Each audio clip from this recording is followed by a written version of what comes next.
Olá, estamos de volta com mais uma aula do nosso módulo de Direito Civil.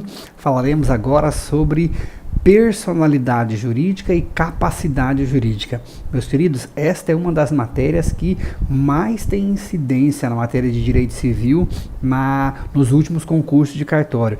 Já vi essa matéria cair no concurso da Paraíba, no concurso do Mato Grosso, no concurso do Rio Grande do Sul. Então, assim, muita atenção, porque com certeza é uma das, ou mais, né, no concurso do Mato Grosso nós tivemos duas questões sobre esta matéria. Então vamos lá, personalidade jurídica e capacidade jurídica. Não podemos confundir.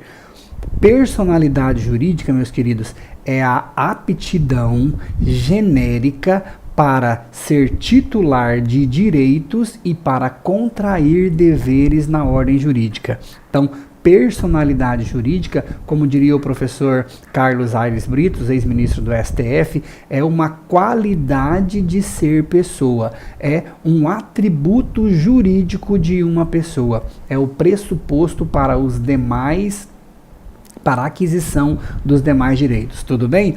Personalidade jurídica, então, aptidão genérica para titularizar direitos e para contrair obrigações. Por isso que os animais na República Federativa do Brasil não são sujeitos de direito, porque são entes despersonalizados. Lembra quando nós estudamos lá nas pessoas jurídicas? Alguns entes despersonalizados são entes que não possuem personalidade.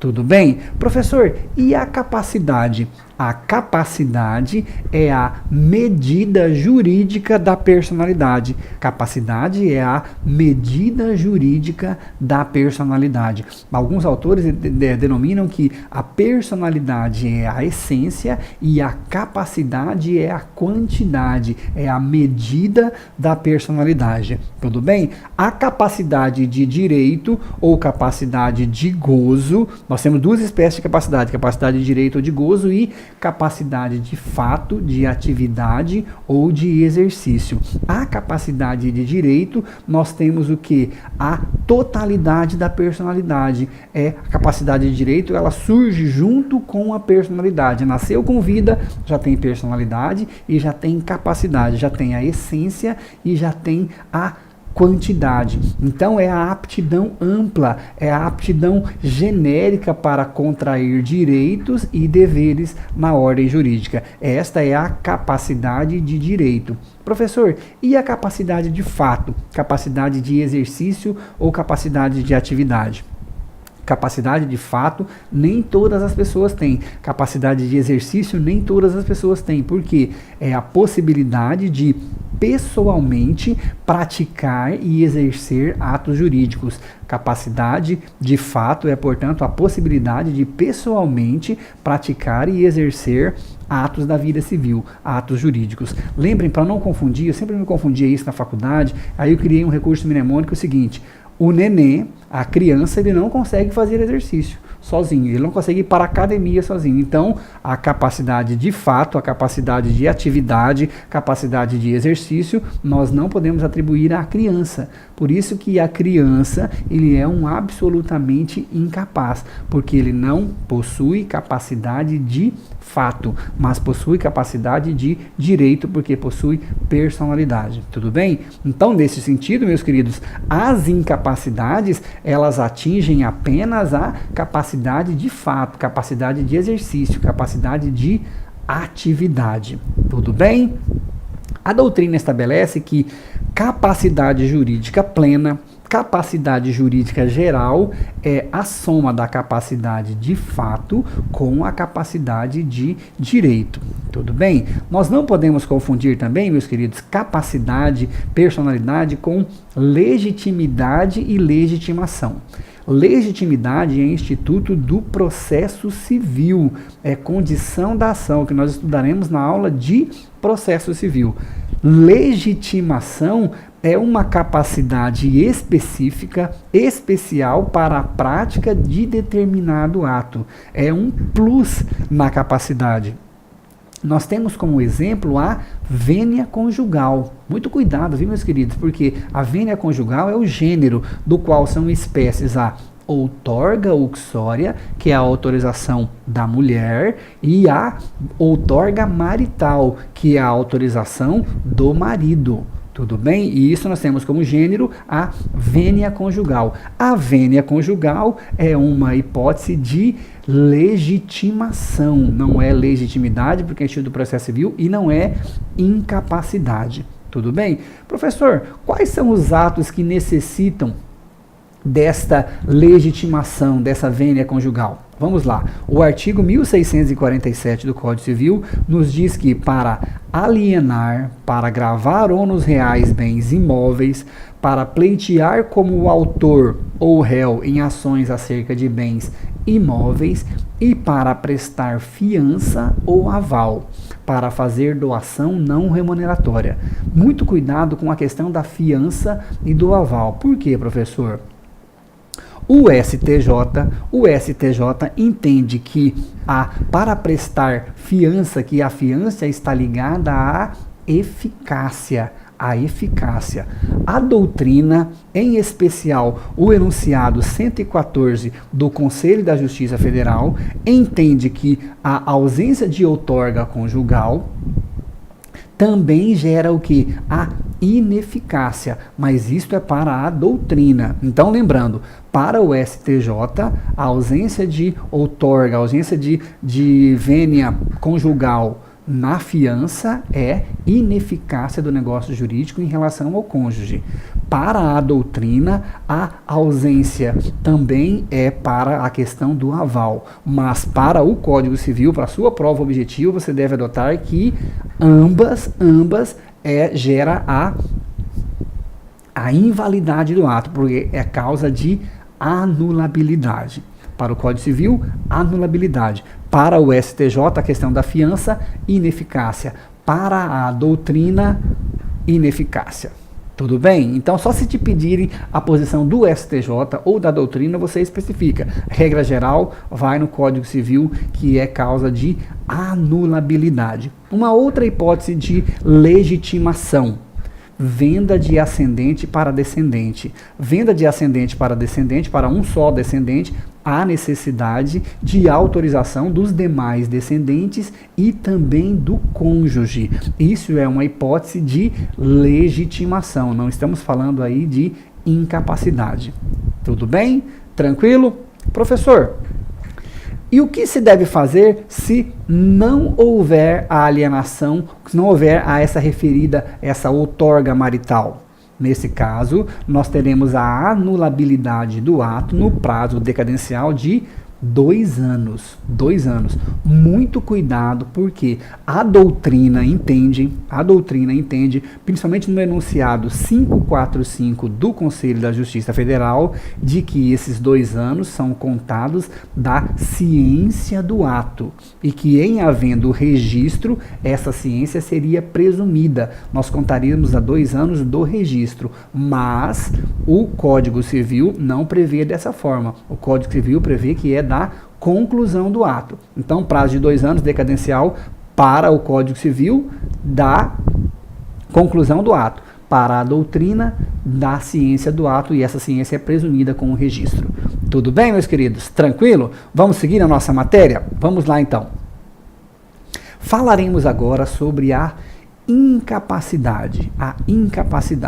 Eu gostaria de chamar a atenção para vocês e gostaria de pedir para que vocês fizessem a leitura do artigo 747, assim que terminar a aula, ao artigo 758 do CPC 2015, do Código de Processo Civil, que trata da interdição. Isto mesmo, meus queridos, o Instituto da Interdição. Por quê, professor?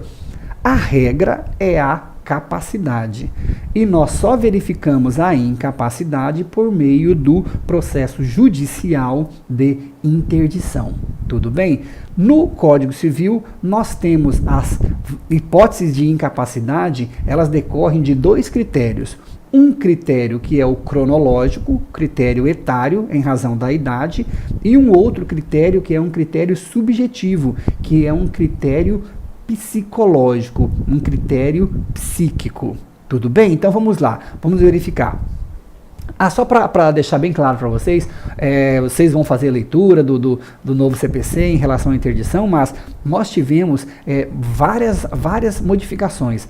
As mais importantes, primeiro, o procedimento de interdição agora, nós tivemos a substituição do termo interrogatório do interditando por entrevista do interditando. Tudo bem? Então, se cair na sua prova agora, não há mais interrogatório, nós temos uma entrevista do juiz com o interditando. Uma outra modificação, o interditado, ele pode indicar quem será o seu curatelado. Pode indicar, o juiz pode determinar, inclusive, uma curatela compartilhada, mais de um curador para esse interditado. Tudo bem? E a principal modificação é a modificação em relação ao Ministério Público. Meus queridos, o Ministério Público, agora com o CPC 2015, ele não é mais o curador do incapaz. O Ministério Público agora atua nesse processo apenas como custos legis, apenas como o fiscal da lei. Professor, e quem será o curador? Defensoria Pública. Tudo bem? Então, essa modificação agora no novo procedimento de interdição, que eu quero que você faça a leitura dos artigos do novo CPC. Tranquilo? Tudo bem? Professor, se uma pessoa interditada, ela pratica um ato em um momento de lucidez, um piscar de olhos de lucidez, ela pratica um ato. Esse ato será válido? Não será válido, meus queridos. O nosso ordenamento não adota a teoria dos intervalos de lucidez. Então, a incapacidade, ela, em regra, se dá em razão duradoura. Ela se dá em razão permanente, de forma contínua. Por isso, não adotamos a teoria dos intervalos de lucidez. Enquanto permanecer o processo de interdição, todos os atos não possuirão validade. Tranquilo? Incapacidade absoluta, meus queridos, vamos lá. Tivemos uma modificação e por isso muita atenção nessa parte da aula, porque tenho certeza que teremos diversas questões em relação a essa parte da nossa aula na sua prova. A Lei 13.146 de 2015, o Estatuto da Pessoa com Deficiência, fez uma modificação em toda a teoria da incapacidade. A primeira dela, nós não temos mais, e muita atenção, hein? Nós não temos mais incapacidade absoluta de maiores. Não temos mais incapacidade absoluta de maiores. A incapacidade absoluta, nós temos o artigo 3º do Código Civil agora, nós temos lá: são absolutamente incapazes de exercer pessoalmente os atos da vida civil os menores de 16 anos. E ponto final. Todos os 3 incisos foram revogados. Não temos mais, então, incapacidade absoluta de menores, somente os maiores, que podem ser, os maiores sempre incapacidade relativa. Tranquilo? Os menores impúberes, menores de 16 anos, serão, portanto, os incapazes absolutamente. Tranquilo? Lembrando, meus queridos, que essa incapacidade absoluta, ela não retira totalmente a manifestação de vontade desse incapaz, porque o menor, a vontade dele deve ser analisada, por exemplo, no processo de adoção, nos processos de guarda, né? Na teoria do ato-fato jurídico, em que não há a necessidade da manifestação de vontade, por exemplo, uma aquisição de um picolé por uma criança de 6 anos de idade. Esse negócio jurídico é nulo? Não, porque isso é um ato-fato jurídico. Por isso, porque a vontade, ela não é levada em conta no caso do ato-fato jurídico. Tudo bem, meus queridos? Tranquilo? Os absolutamente incapazes serão sempre representados. Então, o Instituto da Representação agora, na teoria das incapacidades, ficou restrito aos menores de 16 anos, porque só temos absolutamente incapazes os menores de 16 anos. E os maiores, professor? Os maiores de 16 anos, os relativamente incapazes, serão sempre assistidos. Tudo bem? Eu já vi cair essa questão em prova de concurso de cartório. Concurso de cartório da Paraíba perguntou se a senilidade significa presunção de incapacidade. Meus queridos, aquela previsão da maioridade de 70 anos para casamento na separação obrigatória de bens, essa previsão não gera presunção de incapacidade. Ali nós temos uma proteção ao patrimônio do idoso. Proteção essa que é muito discutida na doutrina. Alguns acusam essa norma de inconstitucional, de inconstitucionalidade. Por quê? O maior de 70 anos pode ser, por exemplo, presidente da República, mas não pode dispor livremente dos seus bens. Deve se casar pelo regime da separação obrigatória de bens. Tranquilo, meus queridos? Vamos lá. Incapacidade relativa. A incapacidade relativa, nós temos agora no artigo 4º uma modificação muito grande, porque o inciso 1º nos diz, continuou normalmente, que são incapazes relativamente a certos atos e a maneira de os exercer, primeiro, os maiores de 16 e os menores de 18 anos. São os menores púberes. Tranquilo. O inciso 2º, os ébrios habituais e os viciados em tóxico. Muito cuidado, viu, meus queridos, porque aqui nós temos que o ébrio habitual ou viciado em tóxico, ele só será relativamente incapaz quando este vício reduzir o seu discernimento. Tudo bem? Os pródigos é aquele indivíduo que dissipa os seus bens de forma desordenada, aquele indivíduo que gasta todo o seu dinheiro, dilapida o seu patrimônio de forma desordenada, por isso ele pode ser declarado relativamente incapaz para questões patrimoniais. Professor, pródigo para casar precisa de assistência? Não precisa de assistência, viu? Porque o pródigo só precisa de assistência para a escolha de alguns regimes de bens. Por exemplo, o regime da comunhão universal de bens. Mas se o pródigo resolve casar, por exemplo, no regime da separação de bens, não há necessidade de manifestação do seu assistente. Tranquilo? Beleza, meus queridos? Vamos lá.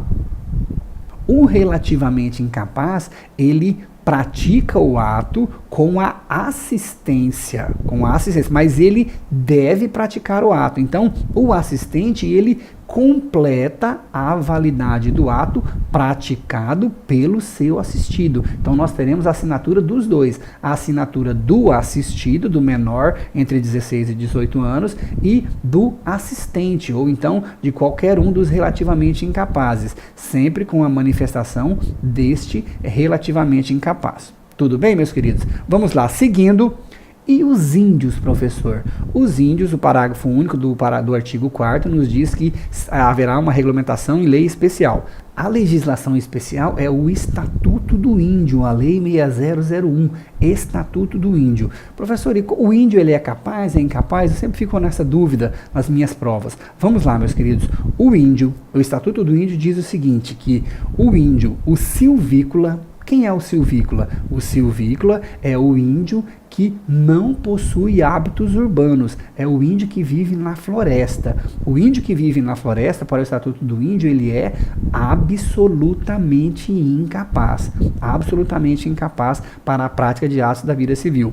Mas, cuidado, se ele não for silvícola, ele pode ser capaz, desde que tenha os seguintes requisitos: idade mínima de 21 anos, conhecer a língua portuguesa, se ele tem uma habilitação para exercício de alguma atividade civil e ele compreende razoavelmente os usos e costumes, o Estatuto do Índio prevê que ele é capaz, capacidade plena, desde que tenha esses requisitos. Tudo bem, meus queridos? Tranquilo?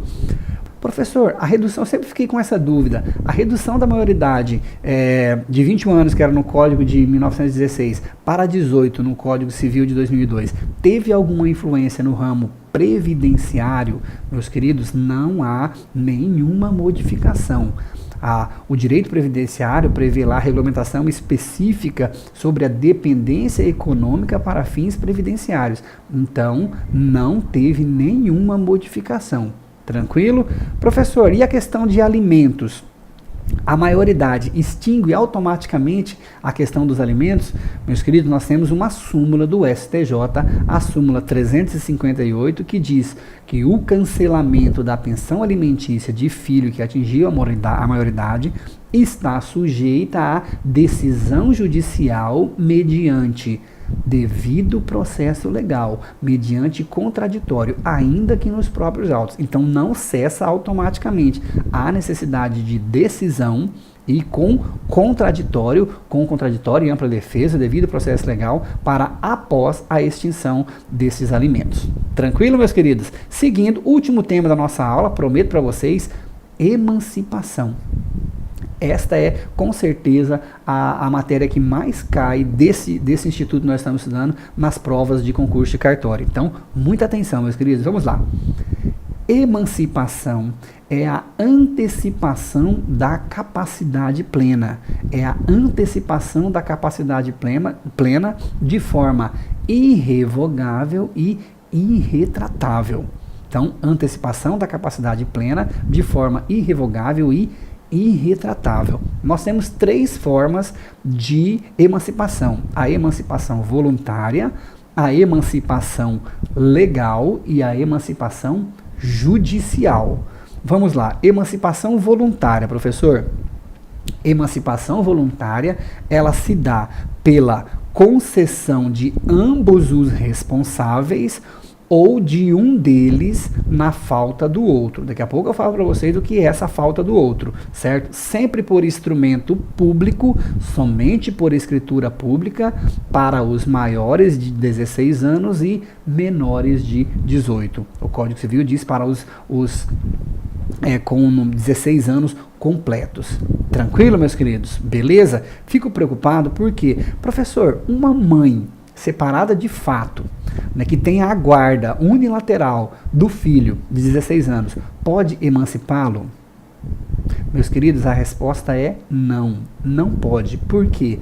A guarda, e nós estudaremos sobre a guarda, que está num dos itens do edital, a guarda não extingue o poder familiar. Então, para emancipar, a necessidade da manifestação de ambos os responsáveis, ambos, ou de um na falta de outro. Este na falta de outro, prevalece o entendimento na doutrina de que é uma falta física, quando esse outro não pode comparecer porque é fisicamente impossível, porque ele está morto, porque ele está ausente, ou porque ele está em coma. Mas há uma impossibilidade física, A simples guarda unilateral não permite a emancipação. Professor, e se a pessoa sumiu? Se a pessoa sumiu, a necessidade do procedimento de ausência. Lembra que nós falamos? Qualquer pessoa pode abrir o procedimento de ausência, pode requerer. Então, requer o procedimento de ausência, aí nós teremos o quê? A possibilidade de emancipação, mas em razão daquela pessoa já ser declarada ausente. Tranquilo? É ato irrevogável. Professor, a responsabilidade civil dos pais continua ainda após a emancipação?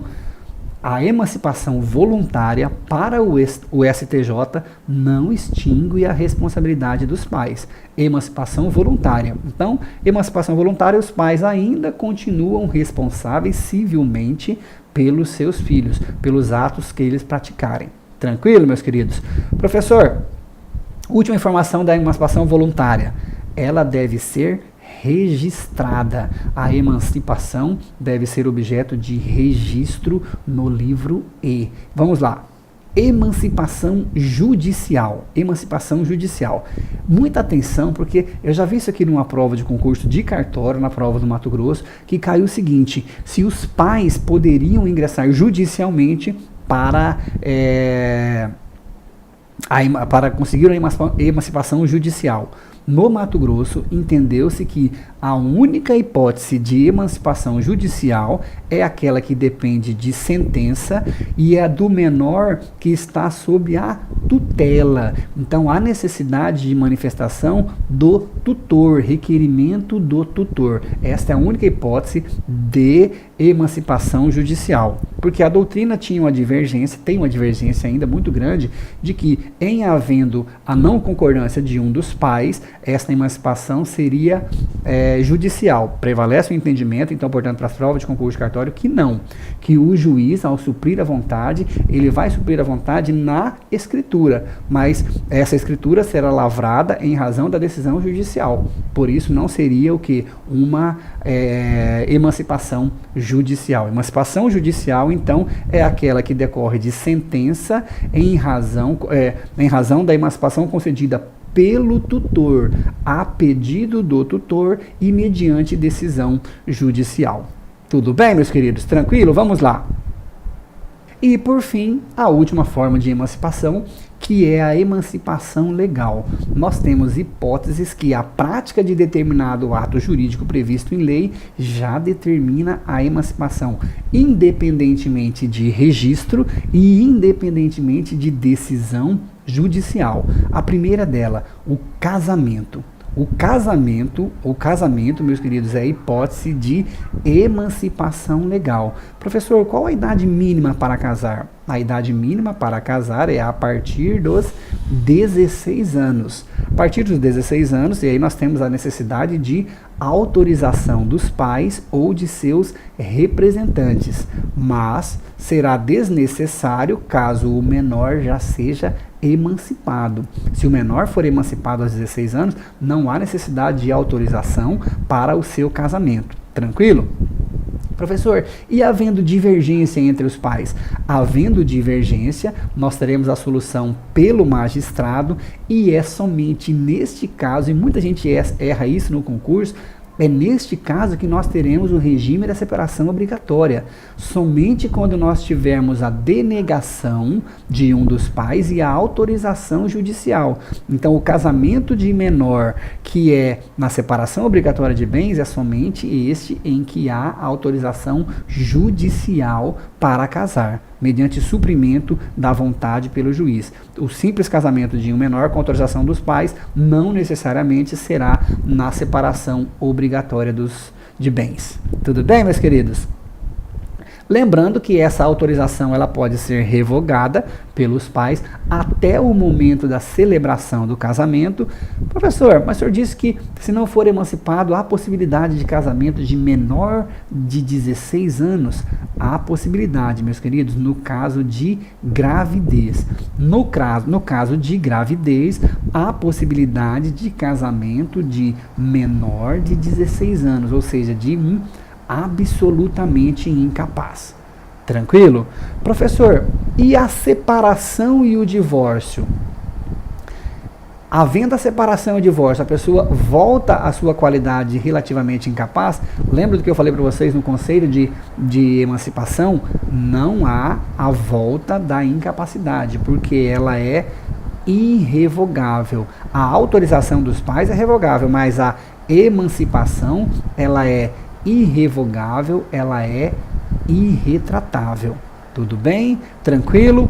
Mais uma hipótese de emancipação legal, o exercício de emprego público efetivo. Há uma divergência na doutrina se seria emprego ou também cargo público. O professor Carlos Roberto Gonçalves entende, juntamente com a maioria da doutrina, que sim, que envolveria tanto o emprego público quanto o cargo público, mas para a sua prova, muito cuidado. Se te pedirem a opinião da doutrina, você coloque que pode envolver cargo público ou emprego público. Se não, texto da lei, emprego público, tudo bem? Que é o que dispõe a letra da lei.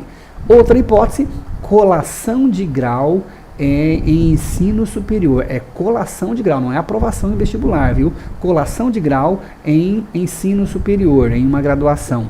Isso é muito difícil na prática, não é impossível, porque nós temos autorização na legislação educacional para a possibilidade de um menor ter colação de grau em ensino superior. Então é difícil, mas pode cair na sua prova, porque os examinadores, eles adoram essas exceções, esses exemplos esdrúxulos. Então, só para lembrar que há essa possibilidade, ainda que na prática, de forma fática, isso seja muito difícil.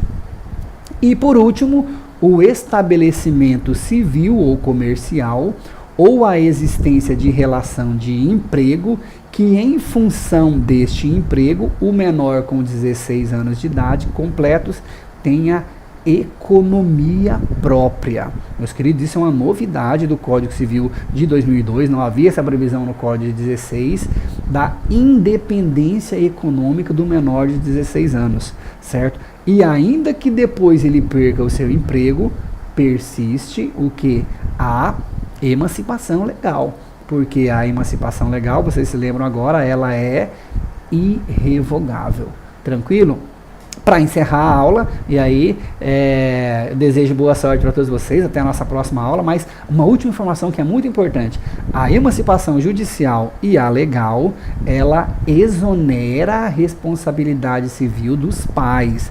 Aquela que nós falamos do STJ é somente para a emancipação voluntária. A emancipação voluntária não exonera a responsabilidade civil dos pais, mas a emancipação legal e a emancipação judicial exonera. Tudo bem, meus queridos? Até daqui a pouquinho na nossa próxima aula. Valeu, até mais!